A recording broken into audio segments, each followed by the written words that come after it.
Hey YouTube, what's going on, guys? What's going on, man? So here for a content review really quickly. Things I want to talk about. We're gonna start in the store. I got a little bit of a sneak peek on some of these cards. I'm a little triggered and you guys are gonna see why. I promise you it's for a good reason. I'm not bugging out here. So we'll start in the store where we always do. Free pack 4th of July. Not too bad. This season 2 awards pack is still here. I don't really know why. It's expired. Season 2 awards pack, Willie Castro. Good on Corbin Carroll-ish. Switch hitter, same deal. Probably better on that team overall, because switch hitter team is busted. Fun card. Willie Castro, you know, homage to the BR thing. Cool. Christopher Sanchez, not a bad card. Really good pitch breaks, decent pitch mix. Not terrible, man. Not terrible. Jean-Kenzie Noel, that's fun. That's a fun card. Why not? You know, not gonna buy him.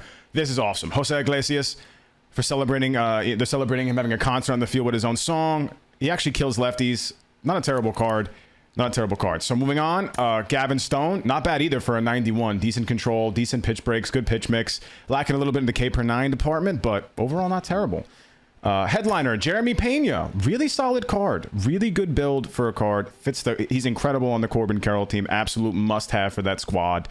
Especially because he gets a reaction boost and a vision boost and a contact boost that he needs. It turns this card into one of the best cards in the game. So definitely something you should look into if you're rocking that team. Headliner, 30-30 Lindor, which should be celebrated, but they absolutely, excuse my language, they absolutely just annihilate. I'm not going to say curse words. They just annihilated this card. This is a chase pack card with 76 contact and 75 power versus righties. I cannot believe that they put this card out as a chase pack. It is abysmal. It is abysmal. His all arm accuracy. He's a 30-30 card for 31 stolen bases with 88 steal and 78 speed. If you can't make this card work as a 95, then don't drop him as a 95.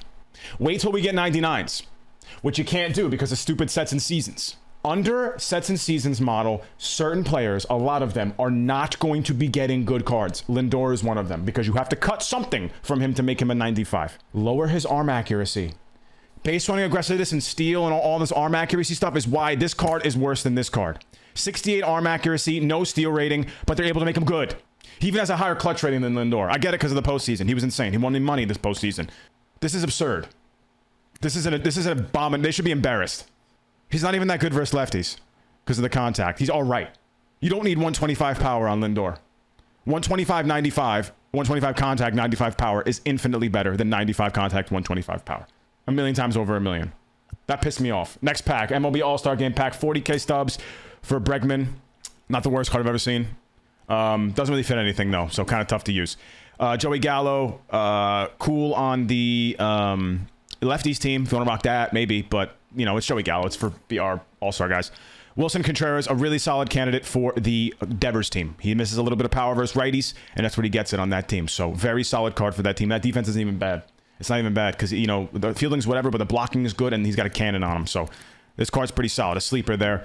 Hal Newhouser, who they refuse to give a decent card. I don't really know. He's not horrible, but he's just always mid. The king of mid.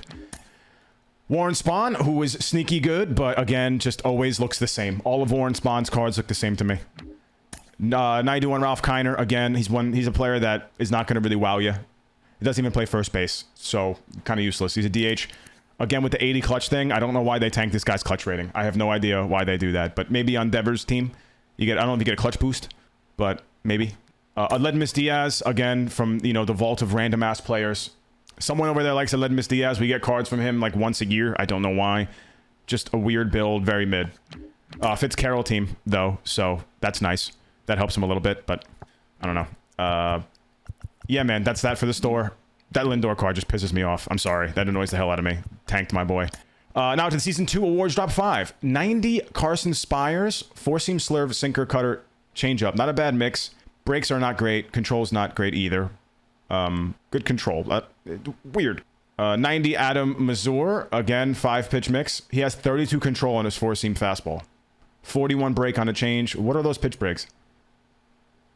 What am I looking at? Okay. Davis Daniel, Joe Random with no velo. This card is horrendous. Don't ever pick it again. Thank you. 90, Brett Wisely. Plays everywhere. Lefty. It's actually on the lefty team. Not a bad card at all. Quite good, actually. Interesting. You get a pack, Season 2 Awards, no sell, and then Jonathan India. Devers team card, and really good on that team, too. Really good Devers team candidate. He also fits the season awards captain Max Muncy, which I forgot what it boosts, but I don't think it's better than this. Let me take a gander. I already forgot what that boost does. Max Muncy gets you plus 12 power versus right and plus 10 clutch. No, he's better on the Devers team by far. That Max Muncy captain's too niche. They did the same thing with the LISDS captain, too niche. 95 Royce Lewis, 46 speed, 0 steals, 0 base running aggressiveness, so they could boost his offense. All this because he's a 95. That's really slow. Interesting. He is only team he fits is the Max Muncy team, which doesn't really help him. He's unfortunately he is going to be bench. He's going to go into he's a fodder card. Just not good enough to play. Being a 95 killed him. Sets and seasons killed the card. So much potential, but unfortunately he will be bench. Not terrible for Hall of Fame players, but really weird. I mean, having center field and left field and right field on that guy is really interesting. That's very slow. That's gonna collect 5 of them. You get Royce Lewis. India's actually better overall. He has way more potential. 94 steal on this guy is really weird and unnecessary, but legitimately decent on the Devers team. So that's it. They're just look. They're getting crushed by their own system right now. Sets and seasons is really crushing them, man, big time. It's unfortunate. It really is. And we have new ranked season. Let me hop into that real quick. I'll show you guys who the rewards are. Ranked program. We'll go there first. Along the way, you get a 95 Jason Giambi. Not bad. Lefty team, Devers team. Not really you want him on Devers, but he fits it. That's why the Devers team is a bit of a weird one. A lot of guys who have low fielding generally have a lot of power. Arenado team, he's better on that team too. If you want to do that, because 30 speed. Lefty team is going to be where I'd use him. Still one of the better teams in the game. We need more captains like that, to be honest. Not a bad card, Felix Giambi. Rewards. Second base, Alfonso Soriano with no secondaries. Barely fits the Devers team, but he does, and he fits Corbin Carroll, which is where I needed him, and that's a very exciting card to have on the Corbin Carroll team, which is where I'd be using him mostly. Gets a vision boost, a reaction boost, and contact boost, and he's somebody I definitely want on my team. The other card, 97 Mike Trout, who also fits that team and is solid on it as well. 60 vision is expected on this card, but better than I thought he would be. So definitely 2 cards I need to pick up. They make the Corbin Carroll's team is going to be with tier 2 lefty. It's going to be one of the best boosts you can get in the game for sure. So that's pretty cool. I actually don't mind that. Those 2 cards look decent, especially Soriano. Soriano's probably a little bit better unless you're like an absolute Trout lover. And I think that is it for content, except there is a new Season 2 Collection Edition. You get a Vault Choice Pack at 100 cards, which I do have. And you get 97 Nolan Arenado, who is unfortunately defensive made. And will be fodder. He'll be collection fodder. 90, 83, even with the clutch, it just won't work. When you're limited with overall and you play third base and you have such crazy defensive stats, the card's going to take a hit. Bunt rating being that does not need to be, you could just lower that. They tried, but he doesn't fit any boost that I need. He doesn't even fit, his own boost would be the best thing for him. He doesn't get it. So unfortunately not a great choice. I don't know why we went with Nolan Arenado there, to be honest. Plug somebody else in. We've seen so much.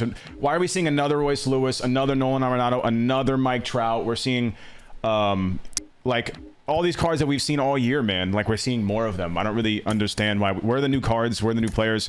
It's one thing I'm a little bit concerned about, man. It's just like, where's the diversity? I don't really understand it. But we will hop into some moments to show you guys, demo some of the new cards, and then we'll figure out what we're going to do from there. Pitch 2 innings, pitch 2 innings, pitch 1 inning, hit a home run. I'm going to do the hitting moments. I'm not going to show you guys pitching moments. I don't want to bore you guys into death. So we'll do some of the hitting moments. A 30-30 card with 78 speed and 75 power versus righties. Like, are you actually serious? Why even drop that card? It's not good. You don't have to, like, what? Bro, I feel like 98% of content this year is made by somebody who only plays all-star mini-season or veteran mini-seasons games, bro. Where that lindor is going to be glitchy for them. Like, I don't give a bro, anymore. I just don't care, man. It's a spade is a spade. Look, because here's the reality, chieftains. Here's the reality. A card that's good on Legend is good for everybody else, bro. It doesn't work the other way. You have to understand how your game works. That's just point blank, period. That's how it's going to be, right? And not every card is going to be good on Legend. That's fine. But it's not nearly good enough, man. Legend is what's really getting crushed this year with sets and seasons. We're spending most of our time playing with shitty cards. Why would you stop running? We spent most of our time playing with shitty cards on a difficulty that's not built for that, man. It's not built for that. We don't want to keep playing with 93s and 94s on Legend with the PCIs the size of a butthole and sliders are shrinking that shit even further. We just don't want to. We want better cards. Having to find one card, maybe a drop that helps our team is just very frustrating. And telling players, like, what are you supposed to tell us? Like, just get worse at the game? Like, what do you want us to do? It's not like, it's not like I want to be a Legend player necessarily. Do you know what I mean? It's just where I end up if I play games. This is what happens when you have a ranked season system that's predicated on difficulty rising with your rank. Games should not get harder with your rank. It should be the players get better. That should be it. It shouldn't make the game more difficult. That doesn't make sense. He's not even on my team anymore. I don't know why I showed that. I'm sorry to turn this into a rant video, guys, but that really annoys me that the chase pack card is a complete waste. And it's a Met player, man. Iglesias is literally better. Sorry, Jojo, for the pausing, bro. I don't even know, bro. I can't believe they dropped that lindor. I genuinely can't believe it, bro.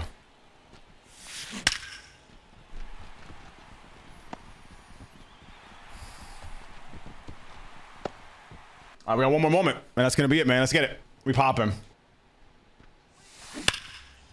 Big Royce. Big Royce. You know what sucks too? This kind of reminds me of Buxton from 21, where like the overall kills the card a little bit, where they had so much potential. If we were at 99s like we're supposed to be right now, or around there, Royce Lewis could have been incredible. He's still not awful, but he could have been so much better. All right, we're done with content because we got to do other shit now. But you know what? I want to just overall say this. It's not the worst thing on the planet. India's solid.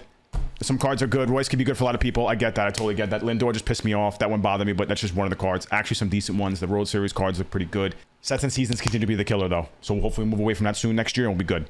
Hope you guys enjoy the content. I legitimately see some things that are worth grinding here, though. For real. And if you want Nolan, go for it. Because here's the deal. A lot of these cards aren't great on Legend. Some are inexcusable, like Lindor, but a lot of them are great on Hall of Fame still, like Royce, like Arenado. They're fine. So we'll deal with it. Most people play there, too. We'll make it work. I'm used to playing with shitty cards anyways. It don't matter. Hope you guys enjoy the content. Enjoy holiday. Enjoy 4th of July. It's tomorrow. I love y'all. I'll see you soon, okay? Peace.